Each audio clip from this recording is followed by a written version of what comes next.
आप सभी भाई बहनों का आध्यात्मिक ज्ञानात्मक चैनल की संध्या बेला ज्ञान कक्षा में एक बार फिर स्वागत है।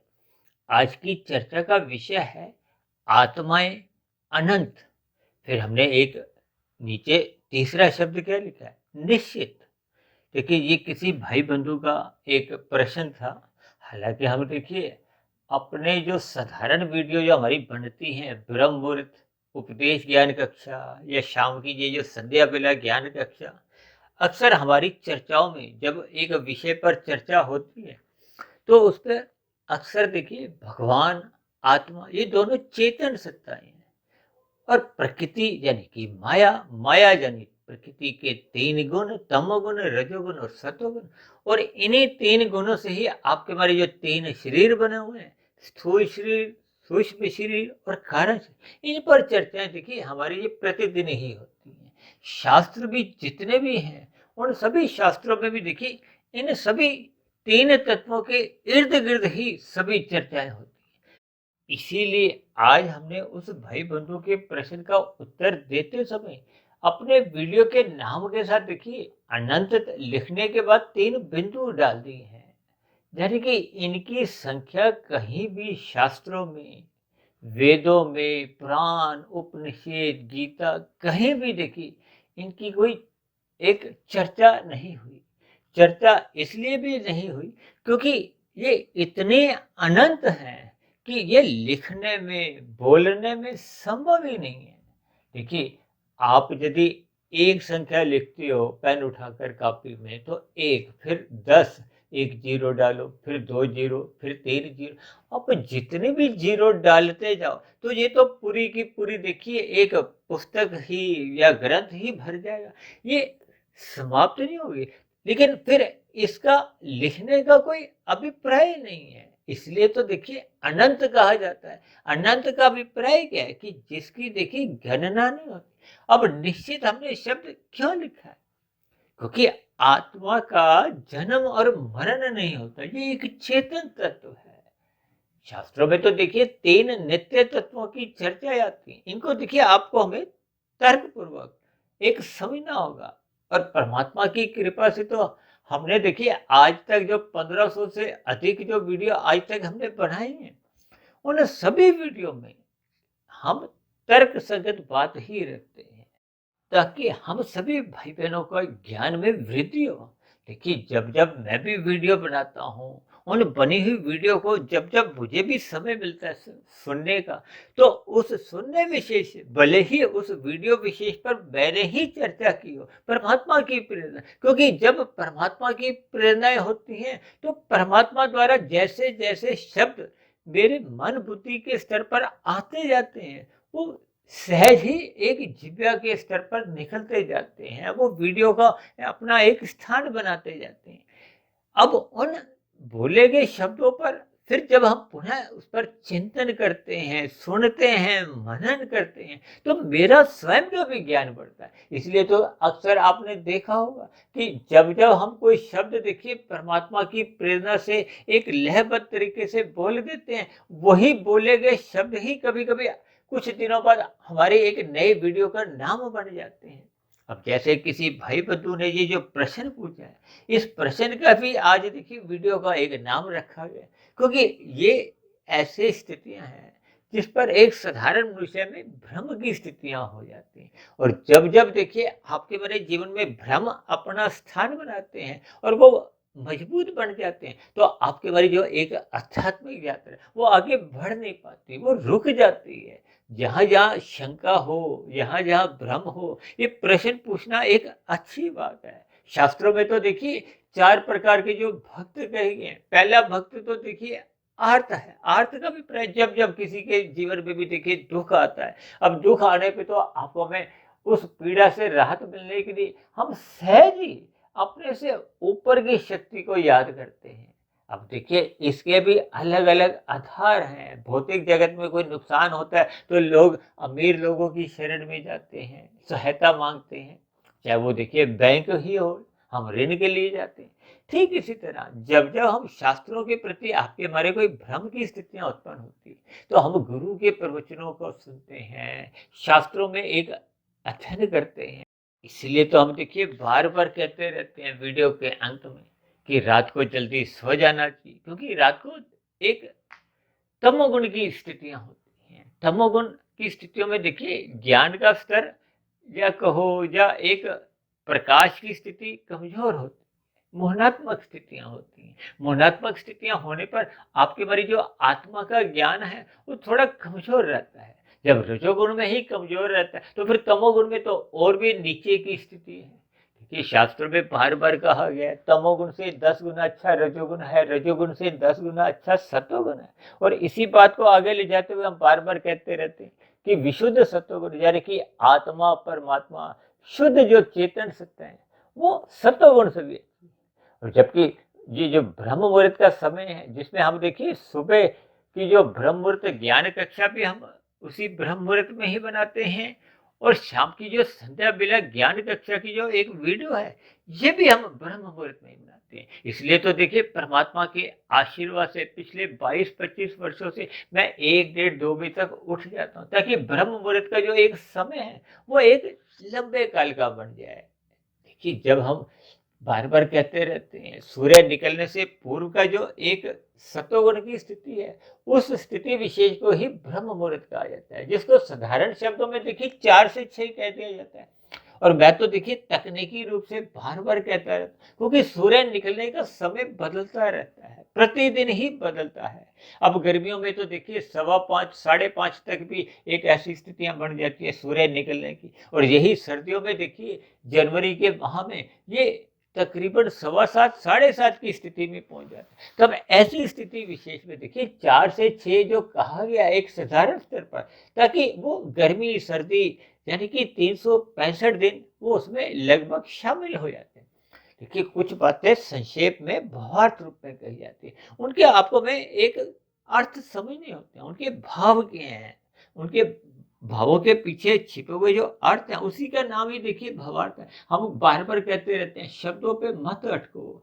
कभी कभी कोई शब्द देखिए किसी वीडियो विशेष में हम उसका कुछ अर्थ बताते हैं, और वही शब्द का देखिए किसी अन्य वीडियो विशेष में उसके कुछ अर्थ बदल जाते हैं।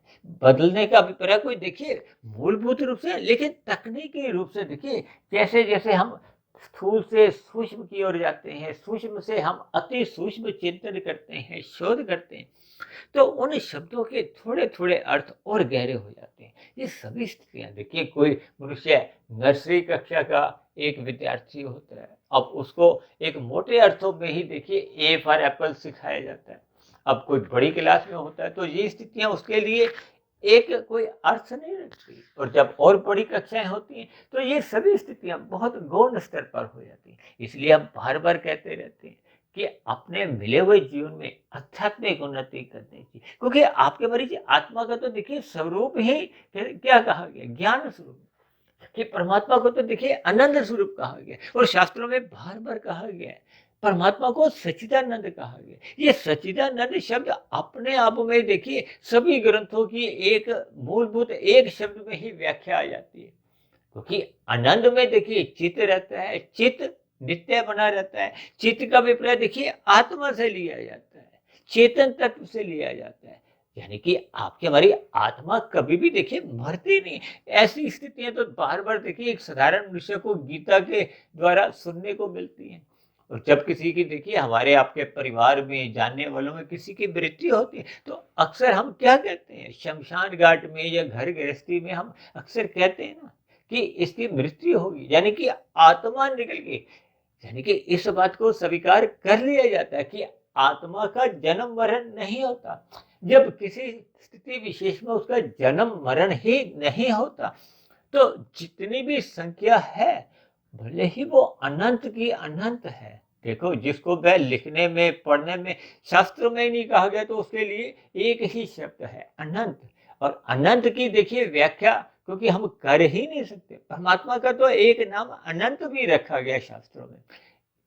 देखिए ये सभी स्थितियां आपको में अर्थपूर्वक समझनी होगी, क्योंकि आपके हमारे घरों में देखिए जितने भी शिशुओं के जन्म होते हैं, हम भले ही कहते हैं कि इसका जन्म हुआ है, ये जन्म का अभिप्राय क्या है कि वो जो आत्मा उस स्थिति विशेष में गर्भाकाल में जब वो एक शिशु का जो एक स्थूल शरीर का निर्माण की प्रक्रिया आरंभ होती है, वो आत्मा परमात्मा के आने से ही आरंभ होती है। देखिए भौतिक पदार्थ में जो एक विस्तार होता है, वृद्धि होती है, वो चेतन तत्व के कारण ही होती है। अब देखिए ना, ये वनस्पति योनि को कितने लोग ये योनि ही नहीं समझते, जबकि शास्त्रों में तो 20 लाख तरह की योनियां ये वनस्पति को ही कहा गया। ये पेड़ पौधे में वृद्धि होती है, भले ही आपका हमारा ये आहार है, फिर इन्हीं से ही आगे की जो वृद्धि होती है, विकास होता है, वो कीड़े मकोड़े रेंगने वाले जीवों का होता है। अब देखिए ना, जितने भी वनस्पति के जीव हैं, ये चल फिर नहीं सकते। कभी आपने देखा कि कोई एक पौधा एक पार्क में लगा हो, अगले दिन वो दूसरे पार्क में चल कर चले जाए, यानी कि वो पृथ्वी से बंधे हुए हैं। देखिए इन सभी शब्दों के गहरे अर्थ आपको में समझने होंगे। अब दूसरा उनका विकास क्या होता है? दूसरा विकास होता है रेंगने वाले। कभी कभी आपने देखा होगा बैंगन में, देखिए कोई जीव निकल आते हैं, उनकी कितनी अधिक टांगे होती हैं। इसी तरह कितने ही पार्क में आपको ऐसे मानसून के दिनों में कुछ जीव नजर आएंगे, तो ये उनका विकास होता है। अक्सर हम कहते हैं ना 20 लाख तरह के ये वनस्पति है, वनस्पति में देखिए फल सब्जियां जड़ी बूटियां सब आ जाती हैं। और उसके बाद हम कहते हैं ना तकरीबन 11 लाख, शास्त्र में जो कहा गया है 11 लाख प्रकार के ये रेंगने वाले कीड़े मकोड़े कीट पतंगे हैं। अब रेंगने वालों के बाद उनकी तरक्की क्या हो रही है? थोड़े से कीट पतंगे जी जो मच्छर मक्खी हैं, ये उड़ते हैं, ये उनका और विकास है। और इसी तरह फिर पक्षी है। देखिए जल में रहने वाले जीवों की भी संख्या 9 लाख गई है, पक्षियों की संख्या 10 लाख गई है, और पशुओं की तो देखिए 30 लाख तरह की। ये बहुत ही क्रमबद्ध तरीके से इस ज्ञान विज्ञान को आपको हमें समझना होगा। ये आत्माएं जितनी भी है ये निश्चित है, इनकी कोई एक संख्या शास्त्रों में भी नहीं कही, और शास्त्रों में कहना ये संभव भी नहीं, इसलिए इनकी कहीं भी संख्या कही नहीं गई। और संख्या अगर बता भी जाए तो उसमें देखिए आपका हमारा कोई लाभ नहीं है। हमने तो उसके अर्थ को समझना है कि हम सभी आत्माएं एक चेतन स्वरूप है। इसलिए मैंने इनको निश्चित इसी तार्किक आधार पर लिखा है कि आपको भी किसी भी प्रकार का कोई भ्रम नहीं पालना, यानी कि आत्मा निश्चित है। जब तक हम देखिए बंधन में रहते हैं, बंधन का अभिप्राय क्या है? जब तक आपका हमारा कारण शरीर बना रहता है। कारण शरीर का अभिप्राय देखिए उस कर्माशय से है, उस संस्कारों से है जो आपके हमारे जन्म मरण का एक कारण बनते हैं, आधार बनते हैं। अब हम और आप देखिए मनुष्य योनि में आप कि मेरी सबकी ही मृत्यु निश्चित है, क्योंकि स्थूल शरीर की मृत्यु होती है। अब ये तो एक निश्चित सांसें कहो, आयु कहो लेकर आए, जिसकी हम चर्चाएं अक्सर करते रहते हैं। अब इसकी मृत्यु के बाद क्या है? ये कारण शरीर में जैसे जैसे कर्मफल सिद्धांत के अनुसार आपकी हमारी पात्रता बढ़ जाएगी, वैसे वैसे आपको हमें फिर जोनी में जाना पड़ता है। अब ऊपर की जोनियां हैं, नीचे की जोनियां हैं, 84 लाख प्रकार की कुल जोनियां कही है। और केवल मनुष्य जोनि में ही साधना करने का अवसर है, परमात्मा को जानने का एक अवसर है। ये जो 4 भक्त कहे गए, आर्थ, फिर दूसरा है अर्थार्थी, और तीसरा है जिज्ञासु। जिज्ञासु का अभिप्राय देखिए जब हम एक श्रद्धा पूर्वक कोई प्रश्न रखते हैं। देखिए कभी कभी कुछ मनुष्य ऐसे भी हैं जो वीडियो सुनते नहीं है, लेकिन वो अपने प्रश्न रख देते हैं। प्रश्न वो उनका कोई जिज्ञासा वश नहीं होती, बल्कि उनके प्रश्नों में कुतर्कता अक्सर ऐसी छिपी होती है, यानी कि कोई प्रश्नों का कोई आधार नहीं होता, या उन प्रश्नों को जानने की उनकी कोई इच्छा नहीं होती। ऐसे कुकर्क करने वाले देखिए जितने भी लोग होते हैं, उनका भी देखिए कोई पुण्य कर्मों का कर्माशय नहीं बनता। वो एक गलत स्थितियां होती हैं, जिससे अक्सर मैं बार बार कहता रहता हूँ। शास्त्रों में भी देखिए कहा गया कि हम सभी भाई बहनों को तर्क पूर्वक, जिज्ञासा पूर्वक कुछ प्रश्न रखने चाहिए, ताकि हम सब भाई बहनों की अज्ञानता मिटे, हम अपनी मूल स्थिति में आए। देखिए मैं भी ज्ञानवान हूँ, आप भी ज्ञानवान। मैं भी कुछ पिछले 4 वर्षों में जो 1500 से ऊपर जो वीडियो बनी है, उनमें कोई नया ज्ञान नहीं है, शास्त्रों में भी कोई नया ज्ञान नहीं है। इन सभी ज्ञान को हम सभी भाई बहन जानते हैं, लेकिन हम संसार में, संसार के विषय भोगों में इतना गहरे तल पर, यानी कि हम रजोगुण और तमोगुण का जब जब संग करते हैं, देखिए रजोगुण के बाद हम तमोगुण का संग क्यों करते हैं? जब हम सत्वगुण की जो एक स्थिति है उससे अब नीचे गिर जाते हैं। देखिए जब हम रजोगुण को गहरे तल पे भोगते हैं तो मनुष्य तमोगुण में गिर जाता है। यही तो भगवान श्री कृष्ण जी ने गीता में इन 3 गुणों का एक खेल बताया है। इस खेल को जब तक हम समझते नहीं हैं, देखिए इसलिए भगवान श्री कृष्ण जी बार-बार कहते रहते हैं, निष्काम भाव से कर्म करो, निष्काम भाव से कर्म करो। इसका अभिप्राय क्या है? कि इन गुणों से आप जुड़ो नहीं। जब जुड़ेंगे नहीं तो आपका हमारा कर्माशय नहीं बनेगा। कर्माशय नहीं बनेगा यानी कि आपके हमारे ऊपर कोई फिर वो कर्मफल सिद्धांत लागू नहीं होता। जब हम सकाम भाव से कर्म करते हैं तो कर्मफल सिद्धांत के अनुसार विहित और निषेध कर्मों की जो एक परिभाषा है उसका आपको भाई ज्ञान होना चाहिए। और भगवान श्री कृष्ण जी कहते हैं कि आपको में देखिए कर्मफल सिद्धांत की बहुत ही एक गहरी बारीकियां हैं। उस पछड़े में कहो, उन सभी स्थितियों में एक साधारण मनुष्य, विशेषकर देखिए मनुष्य जीवन में मैं भी देखिए उन्हीं ही आप जैसी स्थितियों में अपने आप को एक स्थित करता हूँ। देखिए हम सभी कभी-कभी बहुत ही भ्रम की स्थितियों में आ जाते हैं। भ्रम की स्थितियों का अभिप्राय कि हमसे आपसे भी देखिए पाप कर्म हो जाते हैं। इसलिए तो भगवान श्री कृष्ण ने कहा है कि कर्म फल सिद्धांत की बारीकियां इतनी अधिक है, सूक्ष्म है कि उनको अच्छे-अच्छे बुद्धिमान भी देखिए चकरा जाते हैं। इन सभी स्थितियों पर आपको हमें चिंतन करना होगा। इसीलिए हम बार-बार कहते रहते हैं ब्रह्म मुहूर्त में उठो। ब्रह्म मुहूर्त में आपके हमारी देखिए जो बुद्धि का बलव है वो अधिक वाट का होता है। उसी को ही आप सात्विक बुद्धि कह सकते हो। क्योंकि सात्विक बुद्धि में आपको में अधिक गहरे तल पर बात समझ में आती है। और रजोगुण में बुद्धि देखिए धुंधली होती है, भ्रम की स्थितियां होती हैं। धुंध में आपको अधिक दूरी का नजर नहीं आता। यानी कि हम रजोगुण में रहते हुए जो कर्म करते हैं उनके क्या भविष्य में परिणाम आएंगे वो आपको में ज्ञात नहीं रहता। और तमोगुण तो अज्ञानता में, अंधकार में स्थिति में, उससे तो देखिए फिर कितने बुरे काम होते हैं। इसलिए तो तामसिक वृत्तियों से बचने की बार बार सलाह दी है, बार बार कहा गया सात्विक भोजन रखो, सात्विक दिनचर्या बनाओ। हम तो बार बार वीडियो के अंत में कहते रहते हैं कि इन वीडियो को भी आप ब्रह्म मुहूर्त में एकाग्र चित्र होकर एकाग्र भाव से सुनो। किस लिए? क्योंकि ब्रह्म मुहूर्त में आपके मरी जो बुद्धि का स्तर होता है वो ऊंचे स्तर का होता है। उसमें ऊंचा स्तर का अभिप्राय प्रकृति के वातावरण में ऐसा एक शुद्धता होती है। क्योंकि वो ब्रह्म मुहूर्त के समय में गुजरा हुआ जो तमोगुण है और आने वाला रजोगुण है उनसे वो सतोगुण लगभग नहीं के बराबर ही प्रभावित होता है। यानी कि वो दूर की स्थितियां होती है। इन सभी स्थितियों को आपको हमें ज्ञान पूर्वक समझना होगा। यानी कि आत्माएं निश्चित हैं, ज्ञान स्वरूप हैं। और जब तक हम परमात्मा का संग नहीं करते, परमात्मा के सम्मुख नहीं होते, परमात्मा से जुड़ते नहीं है, क्योंकि ये जुड़ने का अवसर केवल और केवल मनुष्य योनि में मिलता है। अक्सर हम बार बार कहते रहते हैं ना, मनुष्य योनि ही कर्म योनि है, साधना योनि। साधना योनि का अभिप्राय देखिए 3 योगों से है, कर्म योग, ज्ञान योग, भक्ति योग। कर्म योग का अभिप्राय देखिए निष्काम भाव से कर्म करने से है। ज्ञान योग का अभिप्राय उससे अगली स्थिति है जब हम प्रकृति के 3 गुणों के ज्ञान विज्ञान को समझ लेते हैं। विज्ञान का अभिप्राय देखिए विशेष प्रकार के ज्ञान से है। और जब हम आत्मा और परमात्मा के संबंध को समझ लेते हैं तो फिर आपके हमारे भीतर में वो भक्ति की स्थिति बनती है, प्रेम की स्थितियां बनती हैं, परमात्मा की सम्मुखता सहज ही बनी रहती है।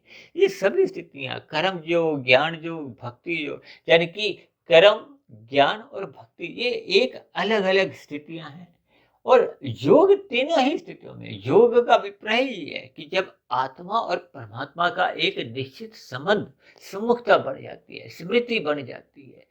जैसे हम देखिए 2 जमा 2 4 करते हैं ना, उसका योग करते हैं। ये तो नर्सरी कक्षा में भी हम सीखते हैं। उसी योग शब्द पर आपको भी चिंतन करना होगा, अपनी आत्मा के स्वभाव को समझना होगा। क्योंकि शास्त्रों में बार बार कहा गया हम ज्ञान स्वरूप हैं, हम आनंद स्वरूप है ही नहीं। जबकि परमात्मा को सच्चिदानंद कहा गया है। आनंद में ही देखिए चित्त रहता है, चित्त सदा बना रहता है। जबकि ये जो माया है, माया के 3 गुण हैं, ये चेतन नहीं है। चेतन का अभिप्राय उसमें कहीं अपनी इच्छा शक्ति नहीं है, वो तो जड़ है। जड़ में भी वो 3 गुण हैं, उनके अलग-अलग लक्षण हैं। तमोगुण को पदार्थों से जोड़ा जाता है, रजोगुण को क्रिया से जोड़ा जाता है और सतोगुण को ज्ञान से जोड़ा जाता है। इसलिए तो कहा जाता है कि सात्विक बनो, ज्ञानमय स्थिति में रहो, क्योंकि सतोगुण ही एक मुक्तिदायक गुण है, जबकि तमोगुण और रजोगुण ये बंधनदायक है। सारा संसार रजोगुणी है। हम संसार में जितना अधिक छलांगे लगाएंगे तो मनुष्य की देखिए रजोगुण बढ़ता है, और रजोगुण के बढ़ते बढ़ते कब तमोगुण में मनुष्य गिर जाता है, अनीतिगत कार्य करता है। क्यों? क्योंकि विषय भोग आपको में बांधते हैं। बांधने का अभिप्राय आप और हम व्यसनी बन जाते हैं। देखिए इन सभी स्थितियों पर तो हम प्रतिदिन ही लगभग चर्चाएं करते रहते हैं। आज की वीडियो विशेष में केवल इतना ही हमारा उद्देश्य था कि हम आत्मा की स्थिति को पहचाने। ये निश्चित है, निश्चित है, निश्चित है, यानी कि इनकी संख्या कम अधिक होती नहीं है, लेकिन ये अनंत है।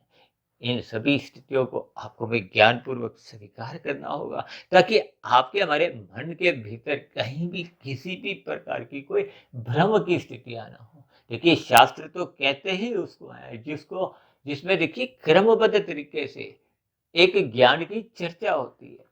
जैसे भौतिक ज्ञान में भी देखिए कहते हैं ना, अर्थशास्त्र, विज्ञान शास्त्र, राजनीतिक शास्त्र और भी देखिए कई तरह के ये शास्त्र हैं। शास्त्र का अभिप्राय है वो बड़ा क्रमबद्ध तरीके से ज्ञान को समझाया जाता है। तो इन सभी स्थितियों को आपको हमें भी ज्ञान पूर्वक समझना होगा, ताकि आपके हमारे जीवन में भ्रम की स्थितियां समाप्त हों, हम परमात्मा से ज्ञान पूर्वक जुड़ें और प्रकृति के जो विषय भोग हैं इनसे आपका हमारा ज्ञान पूर्वक वैराग्य हो। देखिए भय से, लोभ से नहीं, ज्ञान पूर्वक। ये कर्मकांड जितने भी शास्त्रों में रचे गए हैं, इनका उद्देश्य भी आपको हमें परमात्मा से जोड़ना है, सत्वगुण जागृत करना है, ताकि हम उस विशुद्ध सत्वगुणी सत्ता से जुड़ सकें, योग हो सके, परमात्मा को पा सकें, ये जन्म मरण के बंधन से मुक्ति पा सके। तो ऐसी सभी शुभ स्थितियां हम सभी भाई बहनों के जीवन में भी बने। इन्हीं शुभकामनाओं के साथ चर्चा विशेष को अब यही विश्राम देते हैं। फिर भी वीडियो संबंधित आपके मन में फिर कोई नया कोई प्रश्न उठ रहा हो, तो ऐसे सभी प्रश्नों का या मेरे कहे गए शब्दों पर आपको कोई आपत्ति हो, तो उस आपत्ति या शिकायतों का भी सदा ही नीचे दिए गए कमेंट्स बॉक्स पर स्वागत है। तो कल सुबह फिर मिलते हैं ब्रह्म मुहूर्त ज्ञान उपदेश कक्षा में। तब तक आप अपने आध्यात्मिक मित्र सुधीर भाटिया फकीर को इजाजत दें। आप सभी भाई बहनों की बहुत बहुत शुभ रात्रि, और सुबह ब्रह्म मुहूर्त में उठने के लिए मेरी ओर से आप सभी भाई बहनों को बहुत बहुत शुभकामनाएं। चर्चा विशेष को ध्यान पूर्वक, धैर्य पूर्वक सुनने के लिए आप सभी भाई बहनों का भी बहुत बहुत धन्यवाद।